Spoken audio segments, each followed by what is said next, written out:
देवलोक के देवताओं द्वारा उतारे गए इस इतिहास से नई पृथ्वी के लोगों को पता चल जाएगा कि स्वर्ग व नर्क सत्य है, परंतु उन्हें ये समझ में नहीं आएगा कि ये है कहाँ पर। इस इतिहास से उन्हें पता चल जाएगा कि भगवान देवलोक से पृथ्वी पर आए थे, परंतु उन्हें समझ में नहीं आएगा कि वह दूसरी पृथ्वी थी जिस पर भगवान ने जन्म लिया था। उन्हें लगेगा कि भगवान उनकी वाली पृथ्वी पर ही उतरे थे, क्योंकि उन्हें ग्रहों के ग्रहपथ बदलने की व पृथ्वियों के बदलने की भनक तक नहीं होगी। उनके छोटे दिमाग को अपने सौर मंडल के बारे में सीखने में ही सदियां लग जाएंगी। ग्रहों के पथ परिवर्तन वाली इतनी बड़ी बात को समझने के लिए उन्हें दुखों वाली कठोर साधना से गुजरना पड़ेगा। उनके छोटे दिमाग को विकसित होने के लिए उन्हें अनेकों होलोकास्ट जैसे थरथरा देने वाले दुखों से गुजरना होगा। उन दुखों दर्दों से उनके जीन्स जब मजबूत होंगे तब उनकी समझने की शक्ति भी बेहतर होगी। जब वे डीएनए व सौरमंडल आदि के कुछ रहस्यों को सीख लेंगे, तब देवलोक से भगवान उस पृथ्वी में जाकर उन्हें बताएंगे कि दूसरे ग्रहपथ वाला प्लेनेट स्वर्ग है और चौथे वाला नर्क है। तब भगवान उस धरती के लोगों को आगे होने वाले युग परिवर्तन के अद्भुत चमत्कारिक साइंस का रहस्य उजागर करेंगे। पहले तो भगवान द्वारा बताए उस रहस्य से वे असहमत होंगे, परंतु 80 वर्ष के बाद जब उनका अवतार मरकर अपने घर देवलोक चला गया होगा, तो उन्हें थोड़ा बहुत ये परिवर्तन वाला सनातन सत्य समझ में आएगा। चूंकि उनके अवतार का शरीर मात्र एक सामान्य सी दिखने वाली खूबसूरत महिला का होगा, इसीलिए उस धरती का कोई भी आदमी नहीं समझ पाएगा कि उस खूबसूरत शरीर में देवलोक से आई हुई भगवान की आत्मा है। क्योंकि उस धरती में हजारों लाखों ठग होंगे जो अपने को भगवान सर्वज्ञ, ज्ञानी व मोक्षदाता तक घोषित कर चुके होंगे।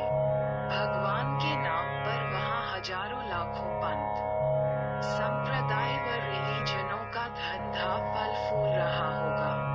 उन मूर्ख व ठगों के धंधे का टर्नओवर 7वें आसमान पर होगा, और उनमें से कोई भी नहीं चाहेगा कि असली वाले भगवान सचमुच आ ही जाए, क्योंकि सत्य प्रकाशित होते ही झूठ की लाखों दुकानें चौपट हो जाएंगी।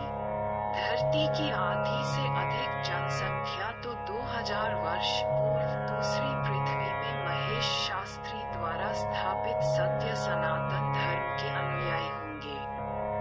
उनके भी हजारों प्रवचन व प्रार्थना भवन होंगे, लाखों प्रचारक होंगे और करोड़ों अनुयायी होंगे। वे सब इस आश पर रहेंगे कि भगवान पुनः आएंगे, परंतु वह उनकी कल्पना अर्थात ग्रंथ में लिखा रूप रंग वाला भगवान होगा, तो तभी उसे सुनेंगे। उस पृथ्वी के 1,00,000 झूठ व केवल एकमात्र एक सत्य के समय मानवता 4 भागों में विभाजित हो जाएगी। प्रथम, जो मोक्ष धाम स्वर्ग लोक जाएंगे। द्वितीय, जो उसी मनुष्य लोक में ही रह जाएंगे। तृतीय, जो नर्क में जाएंगे। चतुर्थ, अलग अलग प्रकार के नर्क हैं, जैसे मंगल का ग्रहपथ, उससे भी खतरनाक बृहस्पति का ग्रहपथ, उससे भी खतरनाक शनि का ग्रहपथ, और महा अंधकार असहनीय यातना वाली जगह में जो सौरमंडल से बाहर फेंके जाएंगे। प्रथम, वे सत्य सनातनी धार्मिक लोग होंगे जो उन्हें धारण करने वाली अपनी उस सत्य पवित्र धरती माँ को मानेंगे, जिसकी वजह से वे हैं। उस धरती माँ को मानेंगे, जिसकी वजह से उन्हें दिन, रात, महीने, वर्ष, ऋतुएं व सब कुछ दिखाई दिया। अपनी उस धरती माँ को मानेंगे, जिसने उनके लिए पैदा किया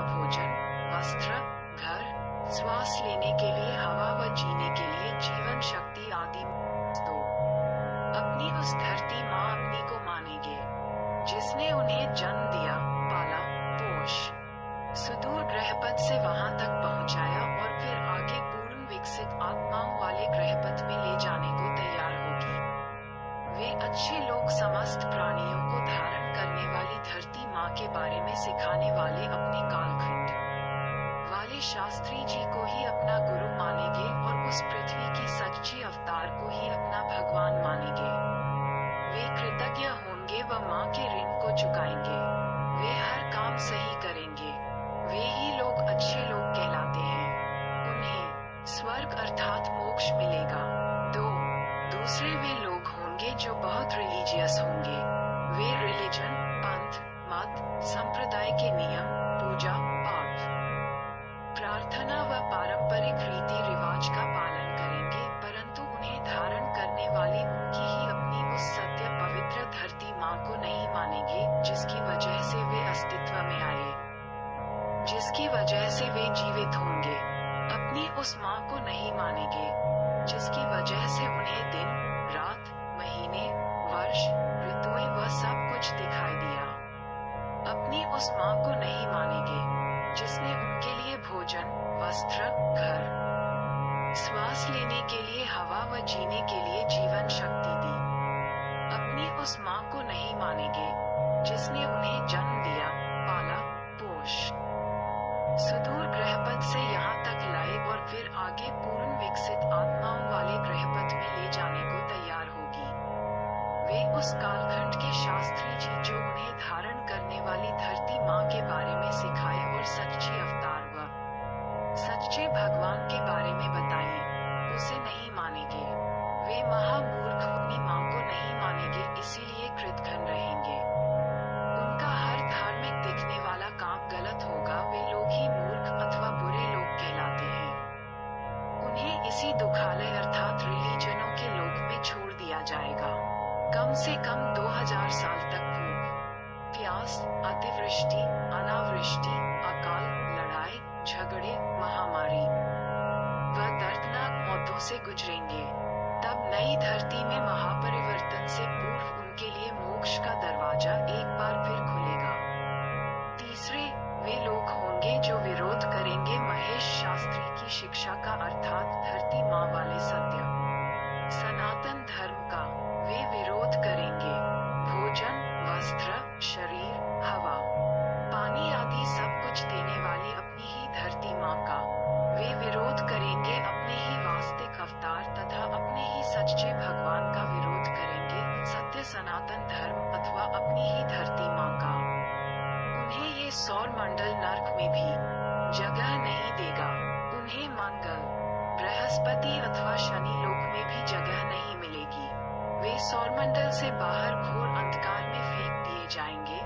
उनकी दुर्दशा रूह को थरथरा देने वाली असहनीय अकल्पनीय लाखों वर्ष तक रहने वाली पीड़ा होगी, जिस पीड़ा को पृथ्वी लोक का कोई भी आदमी सोच तक नहीं सकता है। जो रिलीजियस लोग उसी पृथ्वी लोक में ही रह जाएंगे, उनमें से जिसने भी जीवन काल में जैसा भी अच्छा या बुरा काम किया था, उसी के अनुसार उन्हें उनके बाद आने वाली नई धरती में सुख दुख, गरीबी, साहूकारी व मान सम्मान आदि मिलेगा। जो उनकी धरती में अरबपति होगा, इसका मतलब उसने पिछली वाली धरती में काम तो बहुत अच्छे किए थे, परंतु उस समय के अवतार अथवा धरती माँ को न स्वीकार कर पाने के कारण यही अटक कर रह गया, परंतु उसके अच्छे कर्मों का फल उसे नई पृथ्वी में तब मिल रहा होगा। जो अपने मरे हुए प्रियजन को दोबारा मिलना चाहते थे, वे भी उन्हें मिल जाएंगे, परंतु बेहतर होता कि अगर वे मृत्युलोक या नरक में मिलने के बजाय देवलोक में मिलते। परंतु देवलोक में मिलने के लिए तो उन्हें धरती माँ वाले सत्य सनातन धर्म तथा उनके समय की मनुष्य देह में उनकी धरती में विचरण करने वाली देवलोक की आत्मा भगवान अथवा धरती माँ को मानना ही पड़ता। उन्हें अपना मूर्ख गुरु को छोड़कर उस समय वाले महेश शास्त्री की शिक्षा स्वीकार करनी पड़ती। सब स्पष्ट है। इस सौर मंडल में पृथ्वी लोक तो है ही,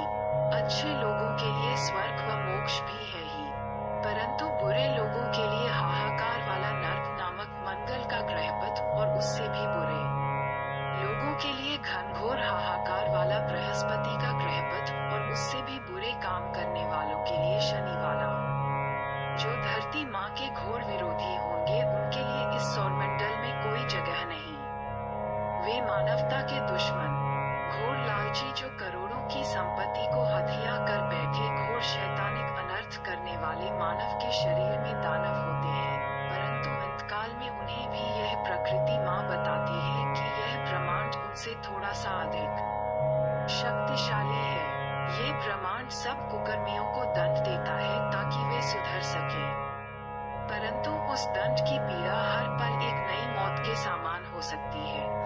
फिर भी न सुधरे तो उनके जीन्स को हमेशा के लिए पीस कर नष्ट कर देता है। यही सत्य है। इस सत्य को मानने वाले का सब कुछ अच्छा होगा। झूठ को मानने वाले इस सुख दुख वाले मृत्यु लोक में जैसे हैं वैसे ही रहेंगे। सच का विरोध करने वाले अकल्पनीय नर्क, मंगल या उससे भी अधम नर्क बृहस्पति या उससे भी अधिक नर्क शनि या उससे भी अधम नर्क इस सौरमंडल से ही बाहर फेंक दिए जाएंगे। सौरमंडल के परिवर्तन वाले कालखंड में प्रकृति माँ जीवात्मा को अपने भविष्य का निर्णय स्वयं लेने का अवसर देती है। इसको ही कर्म कहते हैं। हर किसी का भाग्य उसके हाथ में दे दिया जाता है। प्रत्येक युग परिवर्तन से पूर्व ये ब्रह्मांड हर इंसान को समझने की शक्ति देता है, समझाता है, परंतु भाग्य का निर्णय मनुष्य के हाथ में छोड़ देता है।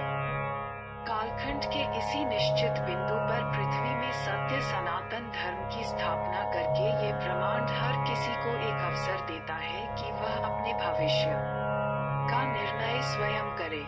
ये जो किसी मूर्ख व चतुर गुरु के जाल में फंसे हैं, या जो किसी ठग आदमी की मूर्ति को घर में रखकर उसे पूज रहे हैं या मूर्ख को भगवान घोषित करने के चक्कर में लगे हैं, उन्हें ये ब्रह्मांड चेतावनी देता है कि सावधान, ये धार्मिक मनोरंजन का समय नहीं बल्कि युग परिवर्तन का समय है। सही निर्णय लेने का समय है।